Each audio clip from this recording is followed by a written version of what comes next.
Hello बच्चों, अब हम देखेंगे इन्वायरमेंटल स्टडीज में क्लास थर्ड का lesson number 1 our environment. Lesson का एक्सप्लेनेशन पार्ट 1 में दे दिया है, नहीं देखा है तो डिस्क्रिप्शन में जाकर देख सकते हैं। अब हम जो है यहाँ पर एक्सरसाइज सॉल्व करेंगे। What's the solution, what's the solution में दिया हुआ है कि there are a lot of unused paper in last years notebooks. पिछले साल के जो आपके अनयूज जो नोटबुक्स थे उसमें जो बचे हुए जो पेज हैं तो they must not get wasted, तो आप उसको वेस्टेड मत करिए। आप उसका छोटी बुक बना सकते हैं, ड्राइंग कर सकते हैं, रब बना सकते हैं, तो पेपर को वेस्टेड मत करिए। B, draw picture, draw a picture of a spider's web. Spiders सबने देखा है, सबके घर में कहीं ना कहीं दिख जाती है। तो स्पाइडर्स के वेब्स कैसे होते हैं उसके आपको पिक्चर ड्रॉ करनी है। Find out why A spider waves A web. Under the picture right the information.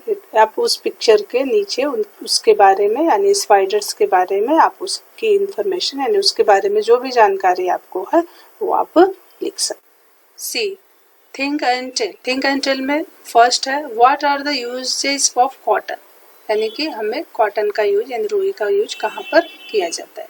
तो the uses of cotton is to weave cloth, यानी कि कॉटन का यूज हमें कपड़े बनाने में किए जाते हैं।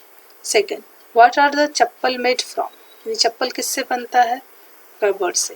Third, if there is a loud noise nearby what will a sparrow do, What will a stone do? यदि आपके आसपास में आवाज होती है तो What is a sparrow do? तो उसमें जो गौरैया होती है वो क्या करेंगे, What will a stone do? और पत्थर क्या। आंसर इसका है ए स्पायरो विल फ्लाई अवे। जो स्पायरो यानी जो गौरैया है वो क्या करेगी, हम दूर उड़ के चली जाएगी। And the stone remain in the same place, और जो पत्थर है वो उसी जगह पर पड़ा रहेगा। क्यों? क्योंकि वो क्या है, वो नॉन लिविंग थिंग्स है और जो स्पायरो है वो लिविंग थिंग्स है। Fourth, what do the house lizard eat, आपके घर में जो पाई जाने वाली जो छिपकली है वो क्या खाती है, आंसर होगा इसका insect. Fifth, make a list of the things in your house that made of would, आपके घरों में बनी हुई लकड़ी की कुछ चीजों के नाम बताइए। तो बहुत सारी चीजें अपने घर में है, टेबल, चेयर, सोफा, अलमीरा etcetera. Third, name the animal that feed on mice, ऐसे एनिमल का नाम बताइए जो कि चूहों को खाते हैं। तो कैट, स्नेक ऐसा लिख सकते हैं। नेक्स्ट क्वेश्चन है D, fill in the blanks. Fill in the blanks, the place of a stone only if someone pick it up and move it. इसका जो जगह है वो भरना है तो यहाँ पे आएगा चेंजेस। नेक्स्ट है weave from cotton, wool and silk, तो यहाँ पर आएगा क्लॉथ।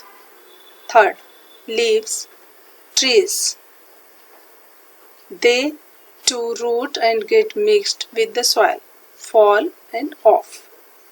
नेक्स्ट क्वेश्चन आता है E, answer the following question. इसमें फर्स्ट आएगा what are the things that we get from our environment, कि हमें अपने इन्वायरमेंट से क्या मिलता है। तो आंसर इसका होगा we get cotton, wool and silk from our environment. Second है what help do plants get from the environment, plants को इन्वायरमेंट से क्या मदद मिलती है। इसका आंसर होगा the seeds of some plants are scattered by the wind. As a result, seedling of those plants grow in new places.